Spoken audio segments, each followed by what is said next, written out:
All right, I think we're going to get started. Welcome everybody. Thank you so much for being here tonight. It is great. The reception we've had for tonight's program really seems to resonate with a lot of people, so we're very excited about it. I'm Robin Landau. I'm the Director of Programming at Voices of Hope, and we are very happy to be co-sponsoring this program with the Jewish Historical Society of Greater Hartford. And we're excited to be here with Seth Stern to discuss his book, which I have right here, Speaking Yiddish to Chickens, Holocaust Survivors on South Jersey Poultry Farms. It shares the little-known history of Holocaust refugees, including the history of Seth's grandparents, and these refugees who built new lives as poultry farmers.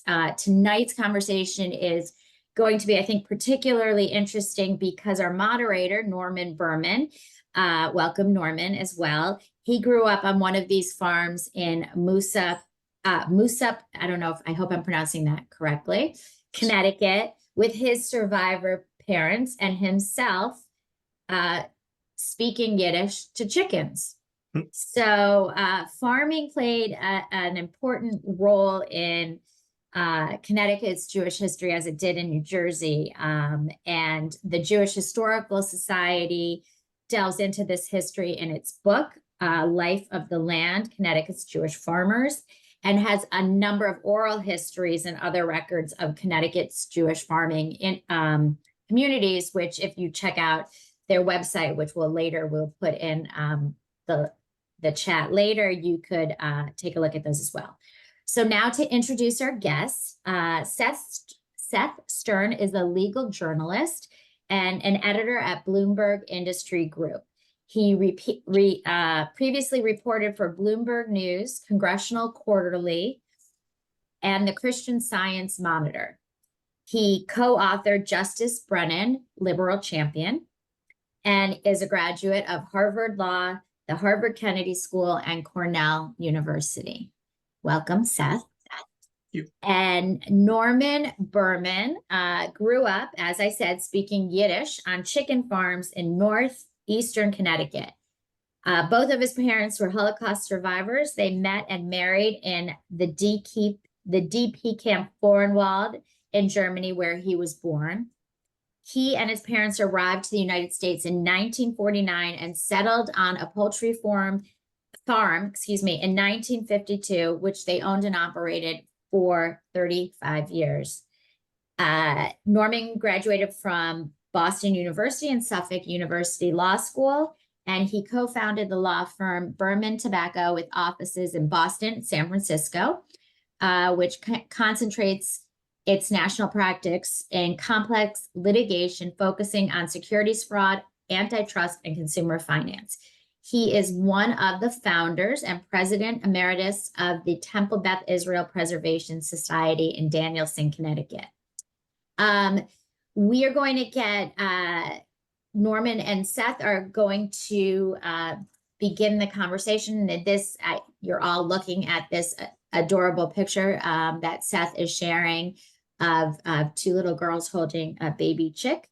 And there will be time for questions at the end of the program. Please put any questions you have in the chat to me. And please join me in welcoming Norman and Seth. Thank you. Thank you. And Seth, it's great to see you. Great to be here. Thank you to the to Voices of Hope and the Historical Society for co-sponsoring. I'm going to dive right in, Seth. Sure. And, you're a legal journalist. You've reported for Bloomberg News, Christian Science Monitor, Congressional Quarterly. You co-authored a book on Supreme Court Justice William Brennan, and then you turned to immigrants and chicken farming. What were you thinking?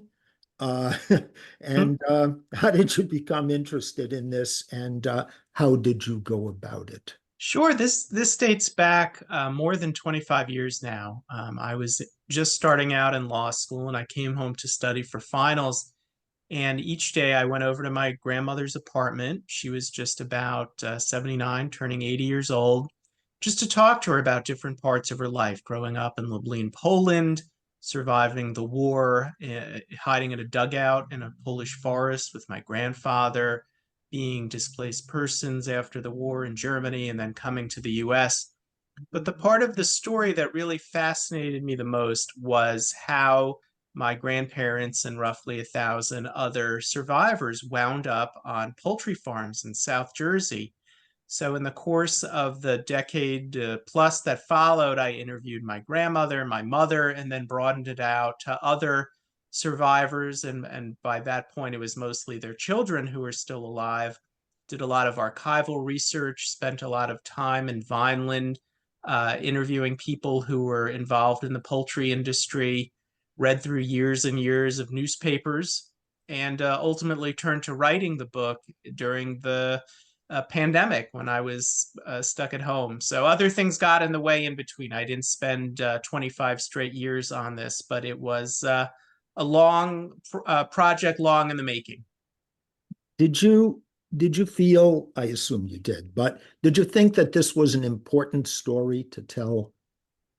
I did on a couple levels. One, it's a very personal story for me. It's the story of my grandparents and my mother. You could see she in this photo is the dark-haired girl looking down at the baby chick, and she's with the blonde-haired girl. Her mother and my grandmother were close friends in Lublin. They miraculously both survived. They reconnected in Poland. They traveled to the US aboard the same ship, and they bought this farm together.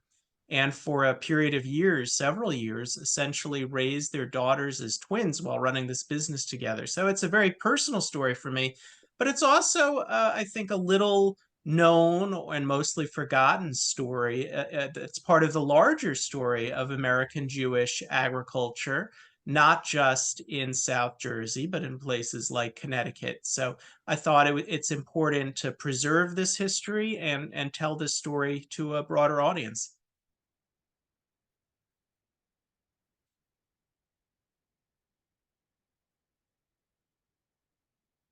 Norman, I think you're muted. There. How about now? That's Okay. better. In my town, there were about 35 Holocaust survivor chicken farming families, and I don't think any of them knew anything about farming when they settled. Most were teenagers during the Holocaust, and those who were older were businessmen, craftspeople, academics, engineers. My parents certainly were clueless. They didn't know the first thing. Can you help make the connection between the Jewish immigrants and farming? Were the folks who settled in Vineland farmers in Europe? And if not, how did they make that leap? I think what you're describing that you experienced growing up was typical, and we could back up a little to the broader story of American Jewish agriculture going back to the 1880s. You had idealistic Russian Jews came to the US, had very little farming experience. They thought they would form these communities scattered throughout the country, communal farms that failed spectacularly, whether it was from their inexperience or malaria or the weather. Those colonies tended to fail. They were supported by philanthropists, particularly Baron Morris de Hirsch would help those colonies. But by the start of the 20th century, the focus had shifted to helping individual families settle on their own farms. And again, mostly they didn't have, these were for the most part immigrants, whether straight from Europe or had lived in cities for a time and were looking for an alternative. And they were throughout the country. Jews were farming in all 48 states in the 1930s, all then 48 existing states. But it tended to be concentrated in the Northeast, communities in Connecticut, up into Massachusetts and the Berkshires, down into New York and the Catskills, and then down into New Jersey, communities in central New Jersey like Farmingdale, Toms River, Lakewood, and then down into South Jersey. And they didn't have much experience. The Jewish Agricultural Society had training programs to help these wannabe farmers farm it tended to be, and throughout the country you had wheat and grain and all, but it tended to be more, most often dairy and poultry farm, and we could talk about why that's the case. But certainly with the refugees, first Austrian and German Jews in the late 30s and early 40s, and then mostly the Eastern European Jews that came after the war, as you said, in the case of the German and Austrian Jews, they were often professionals, doctors, lawyers, older, and they had absolutely no farming experience. And that was the case also with the post-war arrivals, who the pattern you described, if they were families of merchants or entrepreneurs and small business people, there were very few instances of people with actual farming experience. And it was learning by doing, often failing, struggling. Some people gave up. We could talk about that too, but that was very typical. These were not farmers. They came with, I think, ideas about farming that didn't prove to be accurate. They thought, in one oral history that I came across, a Jewish displaced person, he wound up in Detroit, and he recalled people would talk about farming as if the chickens laid $10 bills instead of eggs, that it would be so easy, and that proved to be just absolutely the farthest from what the actual experience was. Yeah, the Jewish Agricultural Society settled, I think, most of the farmers in my town here in the Killingly, Connecticut area. I came across the author of Against All Odds, William Helmreich, was speaking to a group of survivors once, and he said to them, "You came here with nothing, and you built new lives, raising families, creating businesses, starting new communities." And of course, they applauded wildly. Great pride around their success. Your book recognizes that the survivors weren't all the same. They varied in terms of material success and how well they coped with wartime trauma and their levels of religious observance. What was the experience of the survivor refugees? How did they adapt to their new circumstances? Yeah, I think that's an important theme in the book, is that survivors weren't, I speak in the past tense because so many of them have passed, but they aren't a monolith. We like to think, as you said, that there was a story in triumph against all odds.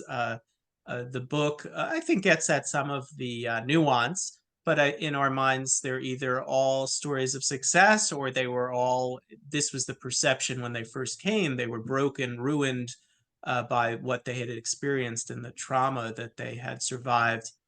I try to show in the book that there's such a range in how observant they remained. Some abandoned religious life altogether. Others, it was so important to build these little shtibleck, little shuls near their farms where they could walk to, because they wouldn't drive on the Sabbath, and so they would build these little shuls with their own hands often, and buy bake sales so that they would have a place to pray near their farms. But some were very successful, not necessarily in farming, which didn't prove to be a viable long-term way to make a living, but in the businesses that they went on to open, or whatever they may have done once they left farming, and in how well they coped. But you did see what part of the story that I found so heartening and amazing is the communal life that they built. Something that's very unique in South Jersey. You had these earlier waves of Jewish settlement. First, the colonist era in the 1880s, and their children and grandchildren, and later you had the German and Austrian refugees. And so by the time the survivors came, it was a very robust Jewish community at a time when most rural Jewish communities had begun to fade, the residents in those towns moving to cities and onto suburbs.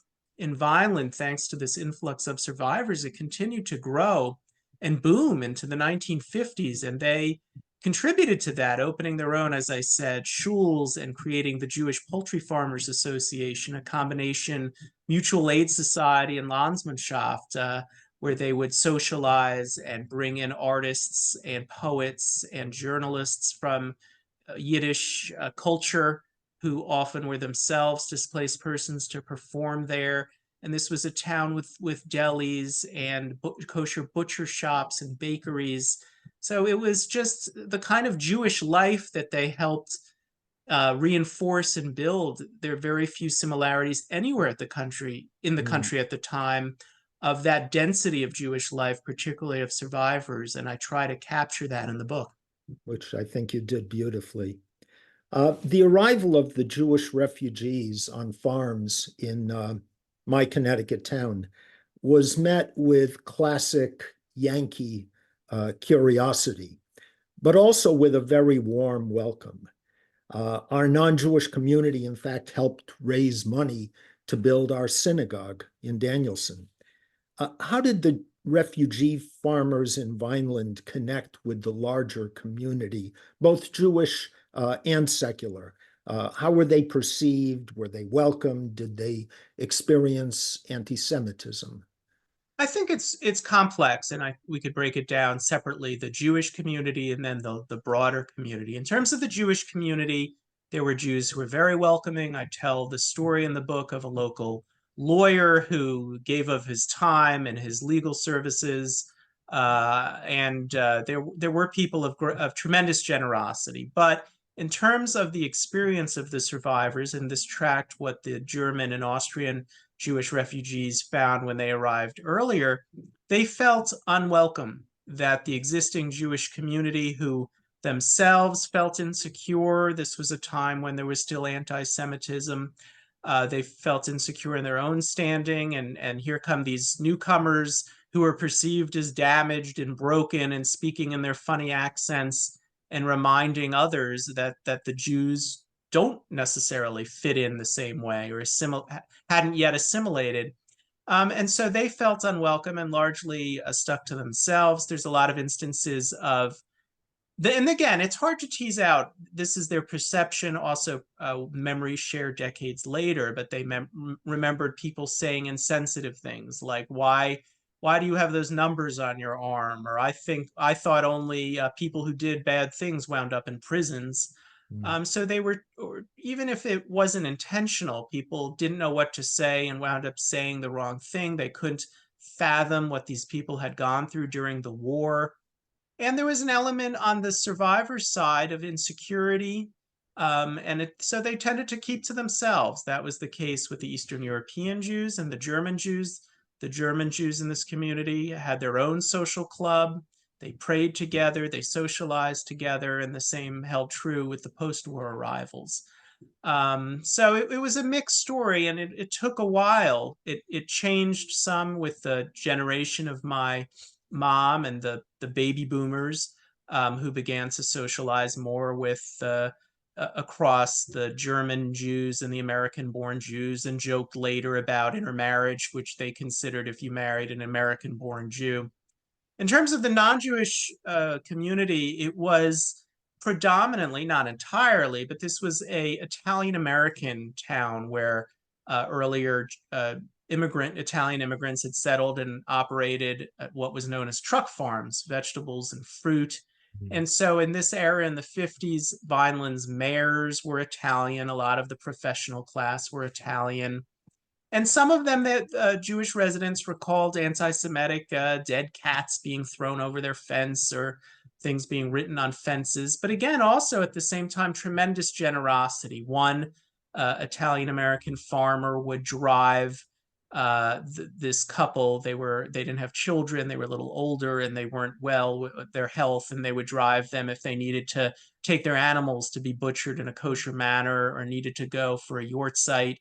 The same Italian-American farmer would take another Jewish family's children to the hospital in Philadelphia because one of them needed intensive medical care that you couldn't get in Vineland. So again, there's instances of hostility and stories of tremendous warmth and generosity. In your book, you discuss the idea that promoting Jewish farming could combat anti-Semitism. Can you talk a little about that?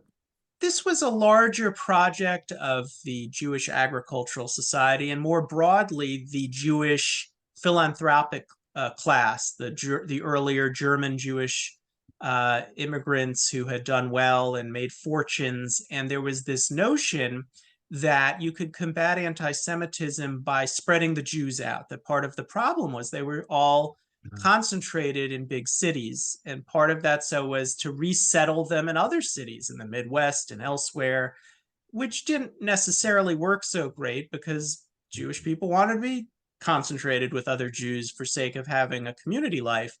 And the other part of this project was farm resettlement, resettling Jews on farms. And this wasn't just a project in the United States. You have a lot of this in Argentina later and elsewhere. So this wasn't unique to the United States, but it was this notion they were going to prove that Jews weren't an urban sedentary class, that they could live off the land. And you hear this similar strains in Zionism too.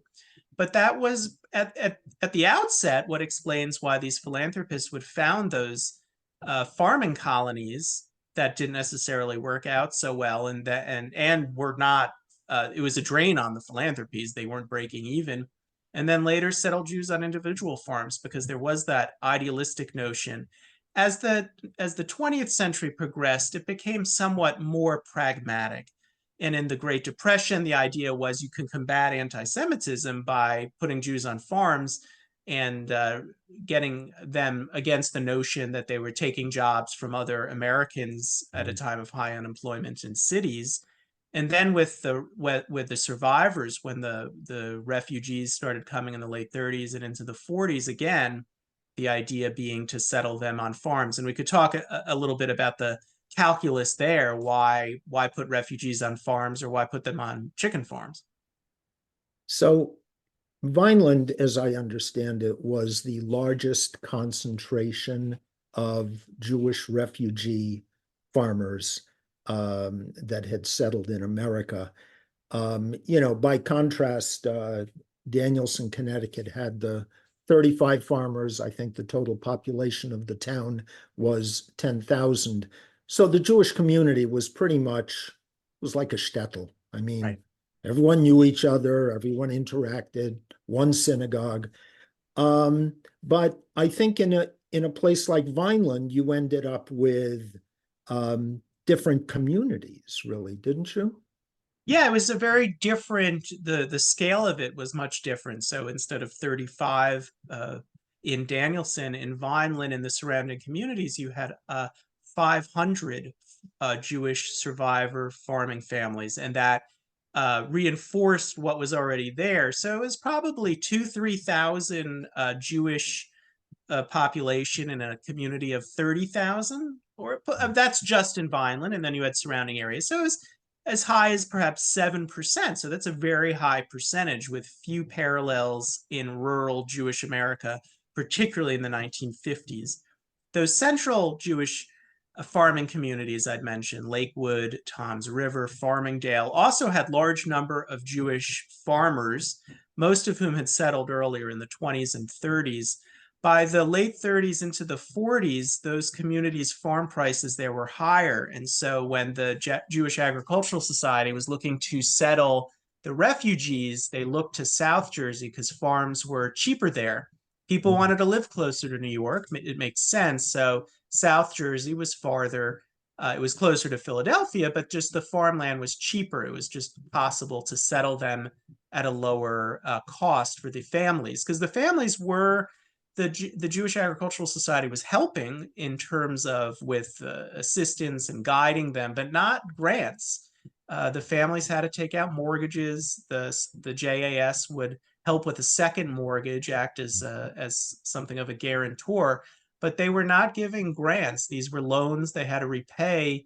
And as the egg prices went down in the 50s, as the scale of agriculture changed, they were stuck often with big mortgages and a real problem repaying it, and wound up in foreclosure or bankruptcy often. Mm. Wow. So I want to talk about something that's close to my heart, and that's the kids. the children of the survivors on the farms. Where we were, almost all the kids were expected to help. We worked on the farms, we graded eggs, we collected eggs, we helped vaccinate the chickens. And it was a complicated and challenging role. I would say I did not have a carefree youth. What role did the Vineland farmers' children play on the family farm and also in the broader community? The children, and I would say for the most part, and I interviewed dozens and looked at oral histories, dozens more, generally had pretty positive memories, idyllic. The picture that I have displayed here is the sort of image of that, the cute, fluffy chicks, the playing on a 10-acre farm, even if you had to share it with hens, was a lot different than growing up in a Bronx or Manhattan apartment building and playing stickball in the alley. So they had a lot of freedom. They had a lot of space that they may not have if they grew up in cities, but there was also responsibilities. The farm work was labor intensive. The farmers couldn't do it themselves. Many, particularly in Vineland, relied on laborers that would get $1 and a bus ticket from Philadelphia and Baltimore. They were often down on their luck, often alcoholic. They would disappear as soon as they got their first paycheck, living in terrible conditions, often living in a coop. These weren't good jobs, but that was the kind of labor that the farmers could afford and relied on. And so they also relied on their children. And the tasks ranged from helping vaccinate the chicken. You had to grab the chicken and someone would stick the needle in, or it was the whole process when the eggs needed to be candled, which was you looked at the egg to make sure there were no blood or deformities inside. You had to weigh them, you had to clean them. It was very labor intensive. You had to the feed, these were huge bags of 50-pound bags of feed. So the small children weren't doing that, but as they were teenagers, there was a lot of work to be done, and a lot of them were helping on the farm. Some took a different tack. They felt like they had come down their station in life from what they might have had in Europe, but they didn't necessarily want to expose their children to it. So they might have tried shielding their children the best they could, but that wasn't realistic or practical as the 50s went on and egg prices fell and it was just so hard to make a living. There wasn't really the ability to shield your children from the economic reality of farm life. Mm. The children didn't stick around, though, for the most part. I know in Danielson, with one exception, I think, the Jewish chicken farmers were a one-generation phenomenon. Before 1949, there were no Jewish chicken farmers that I was aware of. And 40 years later, they were pretty much all gone. Almost everyone went to college and left town. Was this true in Vineland as well?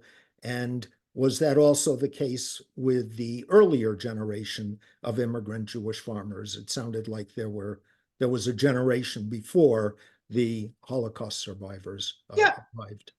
I think there was more intergenerational earlier for families who might have come in the earlier part of the 20th century. For what happened with the survivors was they came at essentially the worst possible moment they could to become poultry farmers. These were families that had 10 acres and were raising 3,000 chickens, usually for the eggs, sometimes for the meat. But the scale of agriculture just completely changed. You had the growth of the mega farms in the South, where you, because of cheaper labor and increasing mechanization, you could raise 50,000, 100,000, and ultimately 1,000,000 chickens on cheaper land with cheaper labor. And you couldn't compete. If you were a small survivor farmer, you didn't have the kind of capital to scale up. There wasn't the land necessarily to scale up to that degree in South Jersey. And egg prices just kept going down and down and down. As the 50s continued, families would go bankrupt. They abandoned their farms. No one wanted to buy the farms. So there wasn't even an option of, in most cases, of continuing with the farm because it wasn't viable. There were some families who found ways to make a living in adjacent businesses. It might have been breaking eggs and putting in big containers for bakeries, or in one case, one of the largest kosher chicken processing plants in the country opened in Vineland. One of the families that had started out as chicken farmers went into chicken processing, and for decades they were one of the four biggest chicken processors in the country. But I would say even if it was a viable business, as you said, I don't think this is something that would have continued another generation. The aspirations of these refugees was the same as any other American Jewish families at the time. They wanted their children to go to college, to become professionals, to become business owners and entrepreneurs or professors or whatever it may be. And so I don't think there would have been a lot of second generation farmers, even if that was a realistic possibility. You touched a little bit on the on the economics. Did the government play a role in creating attention in the egg farming business? Yeah, I try to describe the economics without it getting too boring, but they were in a squeeze because they were buying their big. If you're a chicken farmer in that era, your biggest expense was feed, whatever corn or whatever else you put in the feed, or the feed dealer put in the feed, and the price of corn and other grains and was supported by price supports put in the during the Depression or earlier. So you were paying an inflated level for your feed, but the price supports for eggs and chickens were removed in the early 50s after World War II ended. So your what you're getting is at a lower level, what you're paying is at a higher level, and that created just an impossible situation. The chicken farmers went to Washington. They all but begged for help, asking the government to buy dried eggs, to buy eggs for the schools, and at the time it was the Eisenhower administration was just not sympathetic. It was a very laissez-faire. Their attitude where there were too many chicken farmers, let the market settle itself out, and they didn't really intervene. They didn't really help. Whether that's because they didn't have the sort of organized political muscle of other types of farmers elsewhere in the country, but they were largely left to themselves. And I recount in the book how they would go down to to Washington by the busload, and they weren't terribly politically savvy, and they tried their best. And these members of Congress, you look at the witness lists, and I would read the transcripts. What would these Southern congressmen make of these witness lists where everyone seemed to be a Jewish chicken farmer? And they seemed somewhat sympathetic. They just didn't do anything to help them, whether that was wise or not. So the market did settle itself out, where ultimately, as the 60s progressed, and Norman's family is an outlier to have continued into the 70s or 80s even, that was a real rarity. Pretty much in the 60s, everyone got out. There were almost none by the time the 70s started in South Jersey. There were a handful in Central Jersey, and but it pretty much died out as the 60s went on. Yeah, I remember pleading with my parents to leave the farm, move on, because I remember we would call in. There was a pre-recorded telephone line every day, and it would give you the pricing for the eggs. Jumbo eggs are this much a dozen, and it was in the 30 and 40 cent range. I mean, it was ridiculous. And I remember my parents being very upset every time they heard the prices, because they knew what they were paying for the grain. It was dire. I describe in the book there were suicides in the summer of I think it was 54. Several farmers, survivors who had just started out, hung themselves in their coops because it was an impossible situation. You would read, Vineland had an afternoon newspaper, so every afternoon you could see the price. It was like a scorecard for baseball. You looked every day, or you listened on the radio, and the price in the late 50s was lower than it was in 1941, and that's not even accounting for inflation. It cost more. They would go into the new supermarket. Was it an A&P open in Vineland? And the farmers would look on the egg carton and see what they were selling it for. And they were selling it for less than it cost them to produce a Right. carton of eggs. It was impossible. So So, very, very difficult as a business. so with all that, did the farm prove to be a good place for Jewish survivor refugees to start out in America? Would they have been better off staying in the cities with where most of the refugees settled? Right. I mean, it's an interesting question, and I didn't approach it to try to quantify which population did better. But my conclusion is I don't think they were any worse off. Particularly the children who grew up there. If you look at their career trajectories, many of them did become doctors and lawyers and professors and successful business people. They weren't any worse off for growing up there than they were in any of the boroughs in New York, for instance. They had a very different experience. It was to capture the rural life where the same road where my grandparents' farm, where my mom grew up, you had on that road a stiebel at the corner. At the other corner, it was a horse show, a horse club where they would have a rodeo every Memorial Day weekend.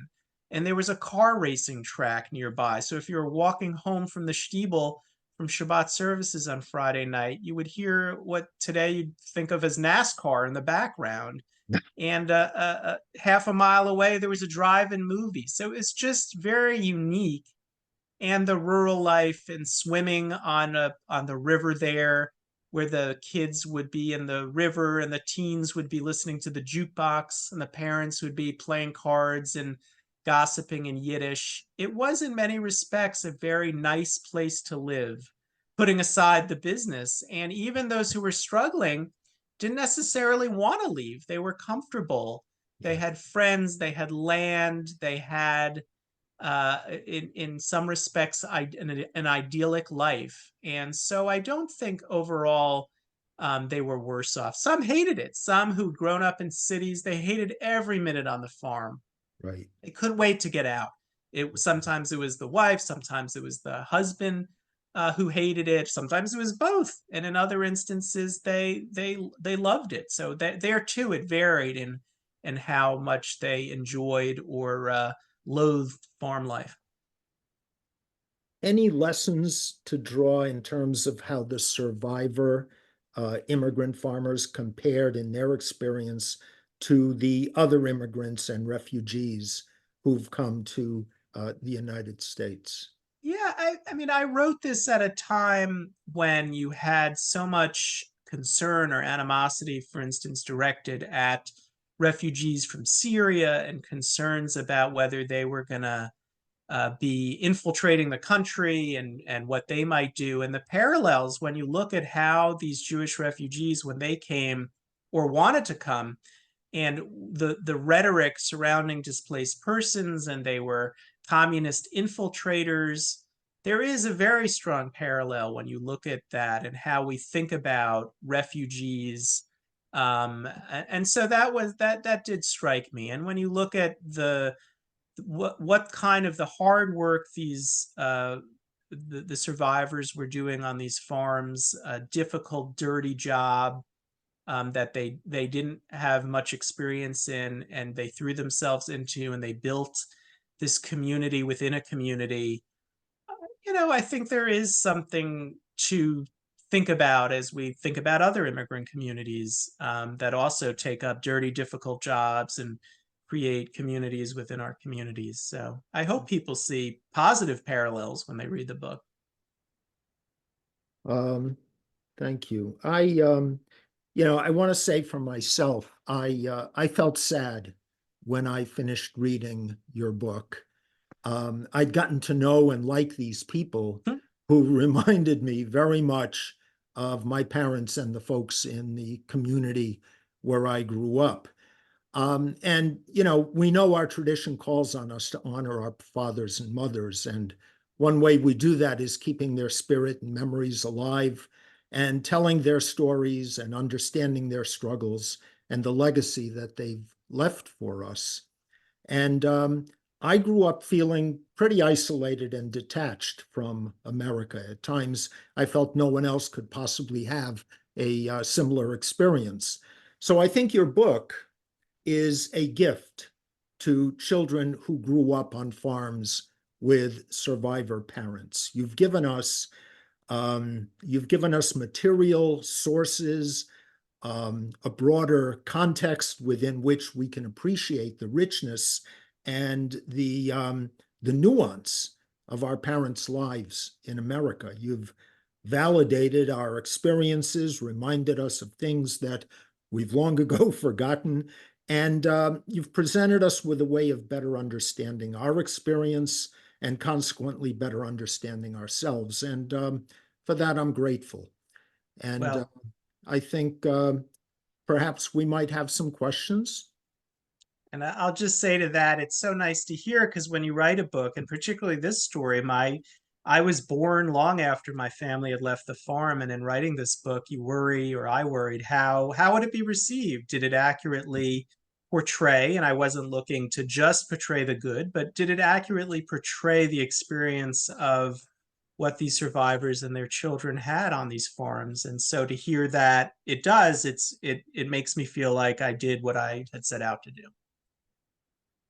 Great. Well, thank you for that. It was a real joy to read it. Let's see.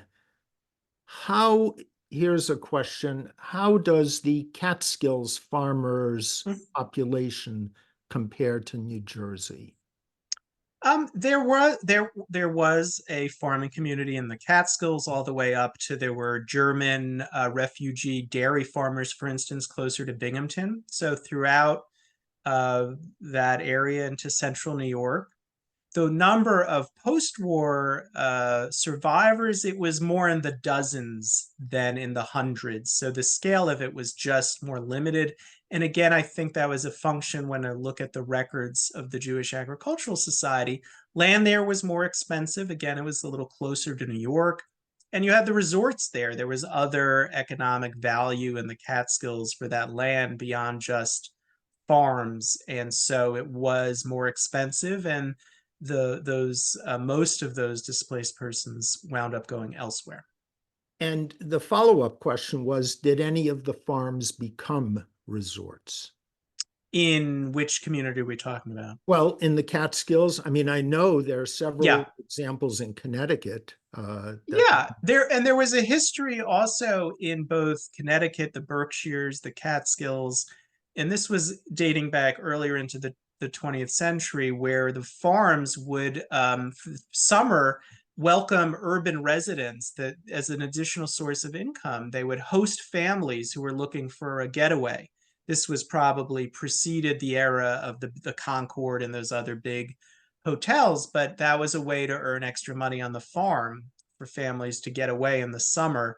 In Vineland in South Jersey, that was never an option. They were halfway between Atlantic City and Philadelphia. But if you're in Philadelphia, you wanted to go to the shore. You didn't want to go to Vineland. So that was never really an option there. But certainly elsewhere it was, and you had the resorts on what was once farmland. Yeah, interesting. Were there other questions? If not, perhaps we may have time to share some photographs, and you might tell us a little about them. Would you like to do that? Yeah, I'd be happy to do that unless there are any other questions in the chat. Let's see. Let me just check and make sure. Comment. I grew up on a dairy farm in Colombia that was originally founded by my grandparents who immigrated from Belarus before World War I. My father and his siblings were not the offspring of Holocaust survivors, but enjoyed life on a small dairy farm within a small Jewish community that dated back to pre-World War I, as well as farms started by Holocaust survivors. More a comment. And so perhaps if you would walk us through what Sure, I'm happy to do looking so. at. Can you see the pictures now? Yes, yes. Well, this is the cover image. Familiar for anyone who had the book. This is my family On the right-hand side, on the Marine Perch, the ship that they took over in 1947, and my grandmother's best friend who they would share the farm with. You could see them here on the farm. My mom is the dark-haired girl on the right. And this is the range where the chickens, the notion today of free range chickens, they were large. I mean, they lived in coops. They didn't get to stay outside all the time, but this is what it looked like. And this is the cover image. This is the Jewish farmer, which was started early in the 1900s. The Jewish Agricultural Society as a way to keep Jewish farmers informed and give them advice. They published it. It was the first and only English Yiddish agricultural publication of its ever published. And this is the last issue from the late 50s. You could see if you opened it in the front, it was in English, and you flipped it over, it was in Yiddish. And a lot of the farmers would get this every month. And it was a way, well, obviously before the internet, of getting tips for farming. These are two examples of families that settled on farms in the Vineland area, refugee families.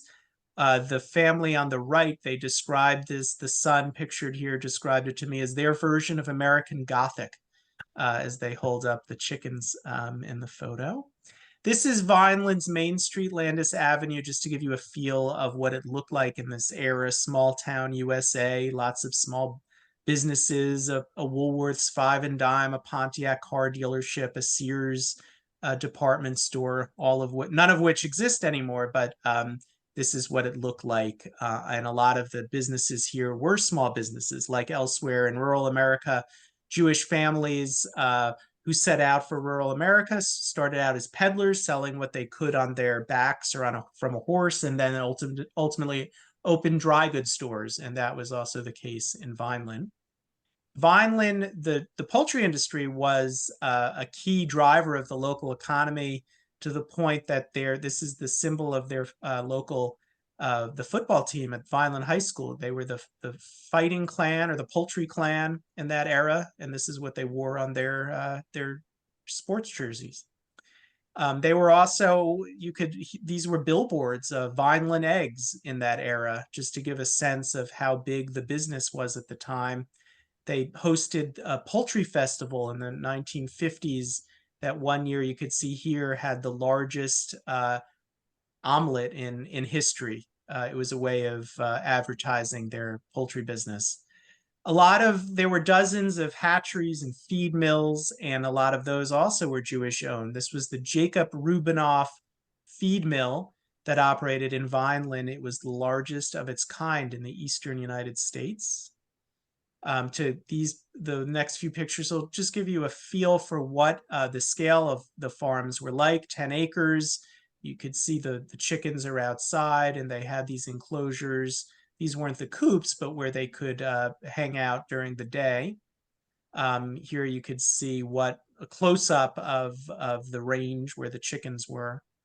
These were leghorns. This was the type of chickens they were. You might remember from Looney Tunes, Foghorn Leghorn, the same kind of the red wattle, the white feathers, and they laid white eggs. At the time, that's what people in New York or Philadelphia liked. The preference now is flipped more to brown eggs, but at the time, leghorns laid white eggs. And this is inside a coop. You could see what life was like for the chickens. It smelled bad, the feathers in the air, the waste on the floor when you had to crack it open and clean it out, the ammonia, it was very dirty. But the chickens, they would also bunch up, and if there was an air raid drill, for instance, they might crowd in the corner and smother themselves. They were easily startled and scared. Life was better than in a modern farm, where they might be caged and not have any room for movement, but it was not necessarily a pleasant experience either for the chickens or the farmers and their family members who had to clean them up. The Jewish community in Vineland, as I mentioned, there were delis. This is Goldstein's Deli. Nearly everyone who I spoke with, it might have been 50 years or more since they were in Vineland, they would all recall the pastrami at Goldstein's Deli. Was one of three at the time. There were 3 delis and at least 2 or 3 kosher butcher shops for a rural town of 30,000 people. So it was quite remarkable, the concentration of Jewish businesses. And among them was Manischewitz, which opened a plant in Vineland in the 1950s where they made borscht and gefilte fish. And this is an ad that appeared in Jewish newspapers throughout the country in the mid-50s, advertising that their gefilte fish was made with eggs from the famous Vineland, New Jersey egg farms. So the eggs were famous in this era, but very few people beyond South Jersey knew that the refugees were the ones producing these eggs. This is I mentioned the Stieblech where the farmers built and would pray. This is the one that had the name Surviving Remnant, which was a way that survivors were referenced after the war, the surviving remnant of European Jewry. So this is the Stiebel near my grandparents' farm. It was lay-led, and you can see here before it opened, they were preparing for high holiday services. And this is a favorite picture of mine outside the Stiebel when their Torah arrived. They had a little procession. You could see the rural road here they're walking on. And that's my grandfather on the front left-hand side holding up the canopy over the Torah. Mm. They had the Jewish Poultry Farmers Association was their mutual aid society. And you could see here they all gave money for bonds that helped fund the mutual aid. So if farmers had difficulty and they needed an interest-free loan, they could go to the society and get a loan. And that was similar to the Landsmannschaft that existed in New York. There might have been one for people, furriers, or people in the leather business, or from the same hometown back in wherever it might have been in Europe. They would similarly have this kind of society. And it also was a social venue. That, as I said, they hosted all sorts of performers to standing room only crowds of hundreds of people at the local middle school and high school, which were the only venues in town that could hold crowds that large. And that's what you see pictured here. This is the 10th anniversary program for the Jewish Poultry Farmers Association that was in Yiddish and English, similar to the Jewish Farmer. It was published in both. They also commemorated what later became known as the Holocaust. They didn't refer to it as such at the time, but this is for one such commemoration in 1961 at the local synagogue, again, both English and Yiddish, and it is timed to the timing of the Warsaw Ghetto Uprising in April. The picture I showed earlier of my mom with the chicks. This was a Lag BaOmer party. That there was a picture of it in the local paper. It was a Jewish family that owned the paper and covered this community with great tenderness. And there was a perception in that era that the survivors were ignored. That certainly wasn't the case in this community, where their Lag BaOmer party wound up in the paper, and the paper was explicit about the experiences of the survivors during the war. The parents felt a pressure to make sure their kids were also American. Little League, in this case, Girl Scouts. This is my mom's, I think, Brownie troop with Vineland's mayor on the occasion of his birthday. There was also a Jewish day school, another pretty remarkable that a community of this size, a rural community, supported its own Jewish day school that ultimately I think was K to 6th grade. And you could see here the graduating class one year, a photo from their yearbook. This is in 1954, I believe, was Hurricane Hazel barreled through. You could see here, rip the roofs off of the coops like the lids of tin cans, and the wall, 2 of the walls are knocked down. And the lucky ones, I write in the book, may have been the ones who lost everything and used insurance proceeds to rebuild in another business or move away entirely, given how bad things got as the decade went on. This is the farm across the road from my grandparents. And it's typical what happened. The family stayed in the farmhouse, but the coops were ultimately just abandoned and ultimately torn down. But this gives a feel for, as the 60s progressed into the 70s, what it looked like on these farms. And finally, this is a picture of my son I like to say that part of the reason that I spent the last 25 years working on this book is so that my niece and nephew, who are college age, and my son is now 8, that they'll one day read this book, hopefully read this book. And this was an exhibit at the National Museum of American Jewish History in Philadelphia. They had a exhibit, small temporary exhibit on New Jersey's Jewish agricultural past. And my son was about a year old and he got to play with the stuffed chickens. So and he goes to a Camp Ramah here in the Maryland. I live in suburban DC, and we got an email last week that they're going to have baby chicks and chickens at Camp Ramah. So maybe it's going to make a comeback. So anyway, those are the pictures. Happy if anyone has any. I'm not sure how much time's left, but if there's a last question, happy to, or if it's time for wrap up. We have just a couple of more minutes before we wrap up. But we've been getting some really wonderful comments in the chat about how about what a wonderful presentation this is and how it's bringing back a lot of memories for people who either visited their families on farms or grew up on them. So thank you. And I think for the I think I'm going to throw it over to Beth to wrap it up. Thank you, Robin. I'm Beth Rose from the Jewish Historical Society, and I just wanted to thank Seth Stern and Norman Berman for this wonderful conversation on behalf of both our sponsoring organizations. And on behalf of Voices of Hope, thank you also to the Jewish Book Council for their assistance with the year's programs, and to Eveline and Mark Scheckman for supporting this program. And we'd also like to thank everyone in the audience for joining us and for your great comments and questions. If you haven't had a chance yet to read Seth Stern's book, Speaking Yiddish to Chickens, Kathy's just put the link into the chat where you can order it through bookshop.org. And Seth is generously donating proceeds from the book to the Center for Jewish History, to the Vineland Public Library and the Vineland Historical Society, so you can feel good about your purchase in terms of going on to help support the importance of preserving history, as Norm talked about. This is the last of this season's Voices of Hope speaker series programs. They're currently working on new programming for the fall and look forward to seeing you again then.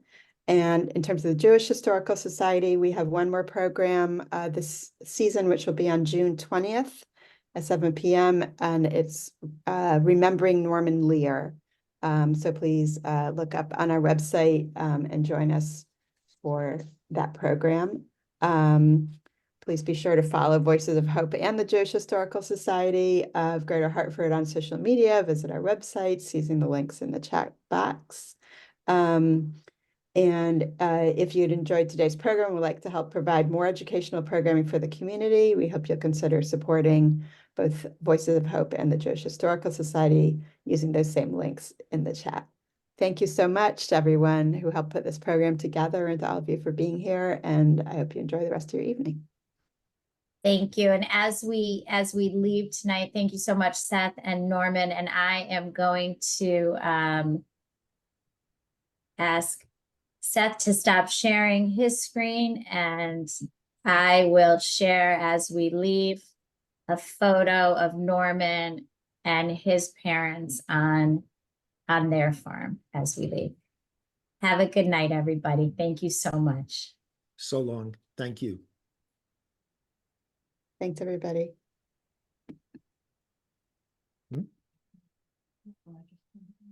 Okay, so